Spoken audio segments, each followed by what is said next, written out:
Get out of my way, logistics. The voice sliced through the dawn haze like a bayonet, and the tall cadet's shoulder checked the small woman hard enough to rattle the straps of her tired old backpack. She steadied herself, boots scraping the concrete of the joint NATO training compound, nestled on the Georgia line, where pines crowded the perimeter, and the air smelled faintly of wet clay and gun oil. She did not snap back, did not even glance over her shoulder. The others did that for her. Laughter flared, that jagged barracks kind of laughter that feeds on weakness and pride in equal measure. One girl with a perfect ponytail tossed her hair and announced that someone must have left a broom closet open. Somebody else called the new arrival soup kitchen. Phones came out. Grins widened. The morning had apparently found its entertainment. Her name, according to the roster taped to the barracks door, was Olivia Mitchell. Nothing about her, announced Elite. Windbreaker faded to a muddled green. Boots scuffed down to soft leather. A canvas pack so tired that one strap had been repaired with stubborn hand stitching. She moved with a stillness that did not fit the noise around her, a hush inside a storm eyes taking in everything and giving nothing back. Captain Harrow, all granite shoulders and parade ground bark, paced the yard like a shepherd, sizing up a flock he did not quite trust. He stopped in front of her and jabbed the air with 2 fingers. Supply get lost. His tone said he knew the answer, and the answer bored him. Olivia met his stare the way a lake meets wind. I am a cadet, sir. Harrow snorted and waved her into formation, as if brushing away a not particularly interesting fly. That should have been the end of it. It never is. In the mess hall that evening, the noise swelled with the sound of young soldiers selling themselves to one another, trading victories like patches. A lean kid with a fresh buzz cut slid his tray onto her table with a crash designed to gather witnesses. This is not a soup line, he announced. She lifted her fork, answered that she was eating, and resumed doing exactly that. He flicked his finger and sent a spoonful of potatoes against her shirt. Phones rose again. The laughter sharpened. Olivia reached for a napkin, wiped the spot with careful, methodical strokes, and went back to her meal as if tidying a countertop at home. The calm made them meaner. Meanness hates quiet, the way fire hates rain. The next morning during conditioning, a golden boy with a perfect grin jogged alongside and announced that thrift store shoes were not made for military miles. When a lace slipped, she knelt retied with quick, sure fingers and rose. He bumped her shoulder as he passed hard enough to push her hands into the mud. She stood, wiped her palms on her pants, and rejoined the formation without a word, not gifting the crowd the spectacle they wanted. If you watch closely, though, you might have seen something. Not anger, not even hurt. A decision. A small private decision a person makes when the world insists on telling the wrong story about them. She kept breathing even and slow, as if she were listening for a distant signal none of the others could hear. Afternoons brought land nav over the ridgeline pine needles, soft underfoot compass lips, whispering north. A wiry cadet with ambition, strutting like a borrowed jacket, swiped her map, ripped it, and tossed the pieces into the breeze as his entourage whooped. Olivia watched the scraps turn and drift like startled moths, then told him with mild sincerity to know his way back and walked on. It sounded like a joke until you noticed that her pace never changed. There were moments when the mask slipped, but only for those paying attention. In the equipment shed, the quartermaster tossed her a vest 2 sizes too large with a crack about civilians. Outside, away from eyes, her hands turned the slop into fit with a couple of clean practice knots you would not learn from a manual. She checked the seams, rolled her shoulders once, and kept moving. Night smelled of metal and sweat and the sugary tang of energy drinks. Flares painted the sky. Instructors shouted conflicting orders to simulate chaos. A stocky cadet yanked down the rope she had just secured and kicked mud onto her hands. Oops, he said. She looked up at him, voice quiet as a sheathed blade. You done? He grinned and swaggered off. She rebuilt the barrier faster than he could invent his next joke. Later, his section failed inspection. Nobody saw her near it. Nobody needed to. One cadet did more than watch. Elena Rodriguez slipped into the space beside Olivia on a break and without ceremony passed her a spare map from her own kit. You will need this. The words were almost an apology for the tribe they both lived inside. Olivia accepted with a small nod, the tiniest flicker in her eyes, a candle gutter of gratitude in a drafty room. Whispers started because whispers always do when a thing fails to break under pressure. Hands like that do not shake, a lieutenant muttered after a weapons drill, and someone else said the word special, and forces in the same breath. The rumors only sharpened the crowd. The ponytail girl whose sponsors loved her polished edges leaned to the golden boy and said the quiet one probably had a tragic backstory. Poor kid from nowhere, clawing up the ladder. The boy laughed like punishment was a birthright only he could hand out. They were wrong about the kid from nowhere. Olivia did not wear her childhood on her sleeves, but the country club polish had been scrubbed off long before she ever reached this field. She had grown up behind tall hedges and iron gates, private tutors, and measured voices. None of it had taught her how to be small. Life had handled that lesson in other classrooms. She had learned to speak less to watch more, and to save her strength for when it would matter most. The insult that morning the tray crashed the bump into mud, the rope yanked loose, each moment was a match struck and blown out. Each left behind a little smoke, a little heat, a little fog inside the minds of those who wanted her to respond like a stereotype. She refused. She folded back into herself into an old habit that looked like retreat and was not. Silence can be a shield. Stillness can be strategy. And then came the promise, the quiet oath the narrator has to make you now. In exactly 18 minutes, when a threadbare shirt tore a little too far, the laughing would stop. The phones would lower. The commander on the catwalk would forget his next word. The symbol etched into skin would change the weather in that yard. Before that moment landed, though, you need to know the woman who carried it. The woman everyone had been trying so hard not to see. The mess hall buzzed like a carnival of egos. Recruits spoke louder and louder, as if sheer volume could prove worth. Olivia chose a corner seat tray balanced with deliberate care.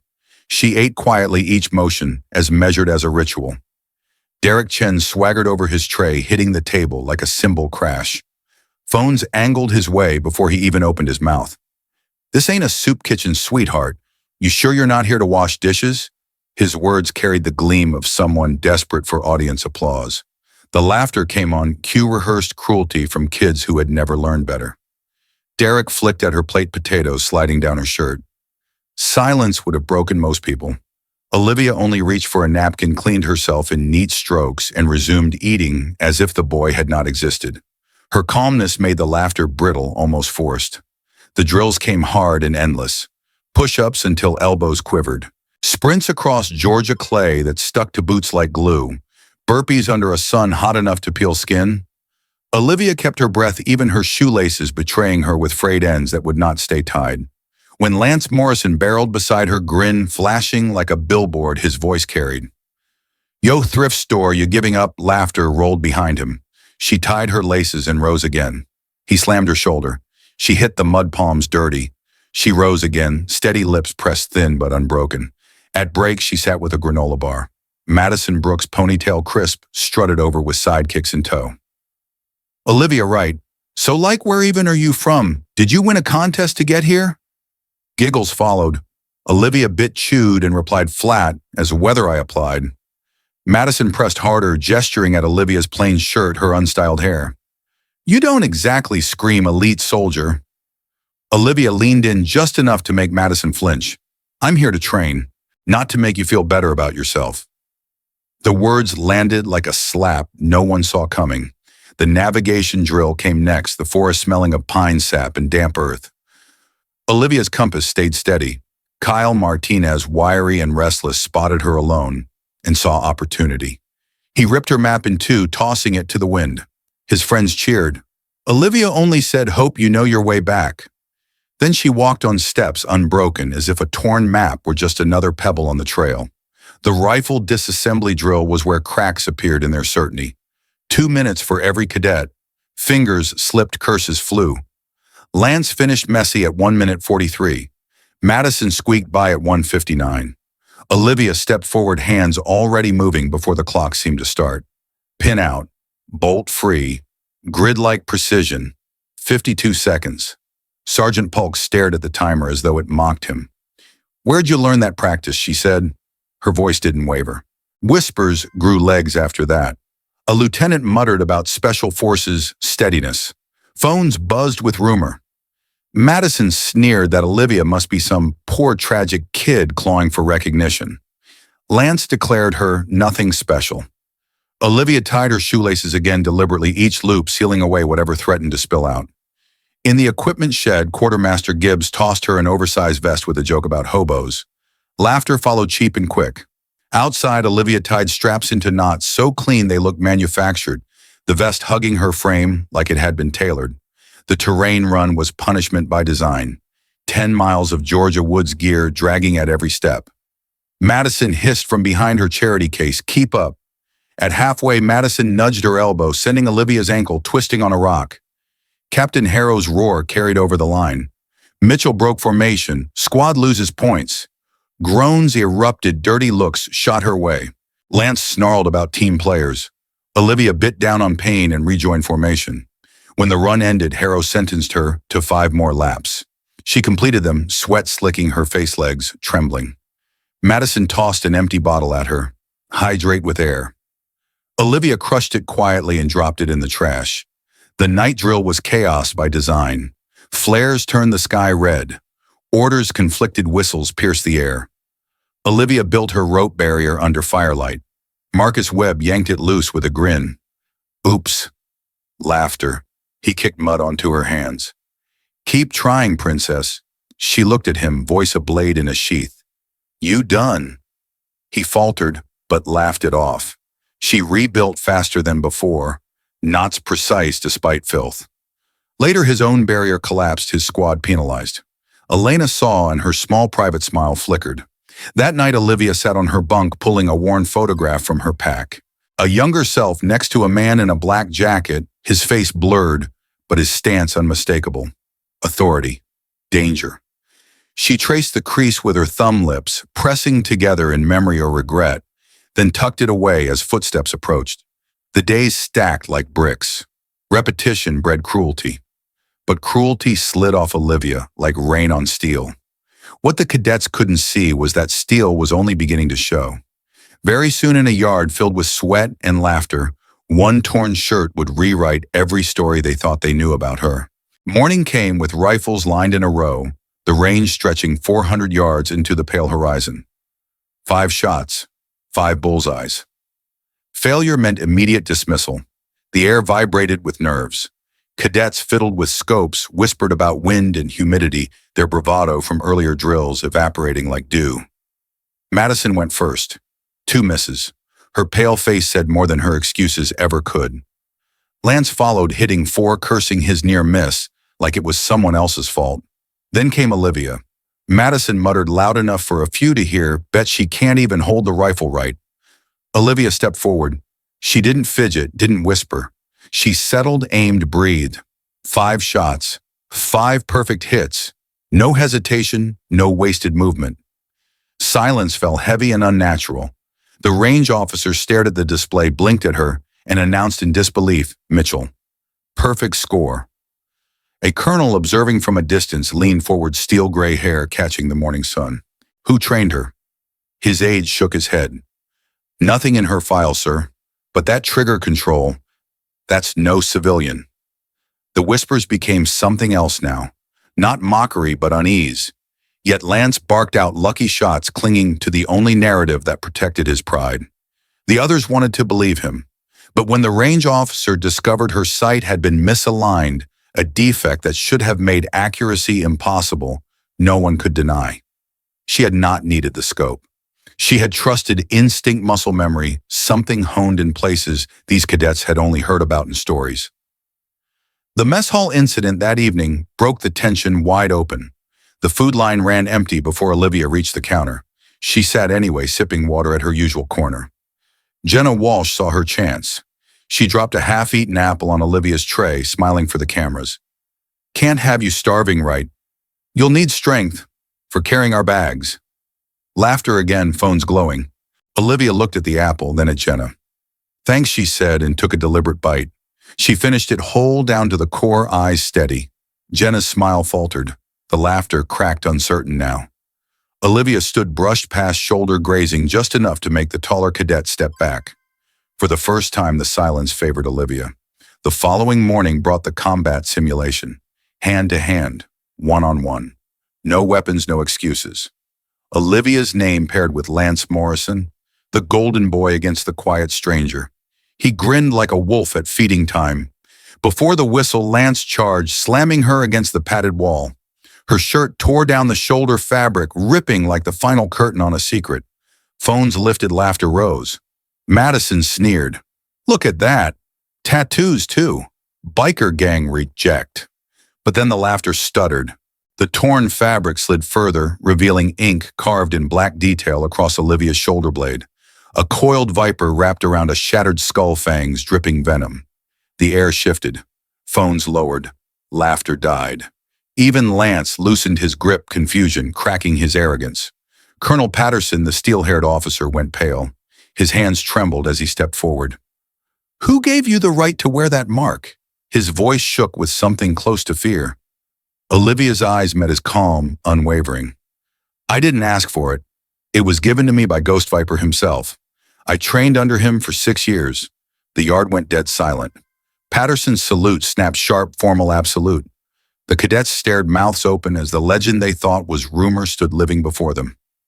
Ghost Viper, a name whispered in military circles, a ghost story of impossible missions and vanished operators. Lance stumbled back, face draining of color. Madison dropped her phone. Derek's smirk vanished. Elena stepped forward quietly, eyes shining. "I wondered why you never fought back. You weren't weak. You were dangerous." But Lance's pride clung like a drowning man. He snarled, called it bullshit, demanded proof. Patterson warned him, voice sharp with command. "Son, don't." Lance ignored him. "Show us what Ghost Viper taught you." Olivia looked at him, expression finally shifting, colder, now sharper. Her voice was soft, almost gentle. "If that's what you want." He lunged, wild fists flying. She wasn't there when they landed. She moved like water, like shadow. His breath grew ragged, swings sloppy. She waited, watched, learned. Then with surgical precision, she stepped inside. His guard slipped an arm around his neck and held. 8 seconds. He collapsed. Silence roared louder than any laughter had before. Captain Harrow crossed the yard, eyes heavy with recognition. Effective immediately, Mitchell is designated an honorary instructor. You will learn from her. You will respect her. You will follow her orders as you would mine. Olivia didn't smile, didn't nod. She closed her torn shirt, picked up her battered pack, and walked toward the barracks. The cadets parted eyes down the way people do when they realize they've been living in the shadow of something they cannot comprehend. The shift was instant. The cadets who had once mocked her now lowered their eyes when she passed. The story moved faster than any official report, racing from the barracks to the kitchens, from the drill fields to the officers' quarters. By evening, everyone on base knew the quiet woman they'd treated like a stray was Ghost Viper's only student. The live fire exercise the next day gave Olivia her first team to lead. Madison rolled her eyes but kept her mouth shut until the exercise began. Olivia signaled for caution, hand low and precise. Madison ignored her, rushing ahead to trigger a tripwire that blared an alarm across the course. Captain Harrow stormed forward, face red with fury. "Mitchell, your team's a disaster." Madison smirked and muttered to Derek loud enough for others to hear, "Tattoo doesn't make you a leader." Olivia's reply was calm, steady. Madison broke formation. "I signaled her to wait." Madison lied smoothly, claiming she hadn't seen any signal. The group chuckled, falling back into old habits. But a drone camera caught everything. When the replay showed Madison ignoring clear hand signals, Harrow's jaw locked. 50 points docked. Latrine duty for a week. Madison's smirk vanished, her cheeks blotched red. The laughter died, replaced by a silence edged with shame. Harrow himself began to change. The man who once dismissed Olivia now sought her opinion during briefings. His sharp orders softened into measured requests. He had realized what every cadet was learning. Her silence had never been weakness. It had been patience. 2 days later, an officer approached Olivia while she cleaned her gear alone. His voice was nervous, his clipboard clutched like a shield. "Ma'am, there's someone here to see you." At the gate, she followed past cadets who now watched her with awe more than fear. At the entrance stood a tall man in civilian clothes, dark jeans, a tactical jacket that spoke of battlefields more than city streets. His movements were too precise for a tourist too heavy with experience. Colonel Patterson stood nearby, stiff at attention. "Mitchell," he said, "this is General Thomas Reed." Olivia froze for the first time since she had arrived at the base. Her expression cracked recognition, relief, maybe even something softer. "You didn't have to come," she said quietly. "Yeah," Reed answered with a half-smile. "I did." Patterson's voice carried over the courtyard. "This is General Reed, Olivia's husband." The words hit like a detonation. Madison staggered. Derek's jaw dropped. Even Elena, who had sensed there was more to Olivia, looked stunned. Reed placed a steady hand on Olivia's shoulder, and together they walked to her battered pickup. The engine roared like something far younger than its shell, and they drove off, leaving a cloud of dust and cadets standing frozen in disbelief. Fallout came quick. Lance, still recovering in the infirmary, faced a review board. His attack on a classified operative ended with a discharge, stamped less than honorable. His name, once gilded with promise, became a lesson in arrogance. Madison's humiliation went viral online, her own friends' videos exposing her cruelty. Her sponsor cut ties, her accounts deleted under fire from critics, though screenshots kept her shame alive. Derek found himself scrubbing kitchens and latrines in the heat, every unpleasant duty falling into his lap. Even Harrow faced consequences. A quiet retraining order. A new philosophy drilled into him about respect, inclusion, and leadership.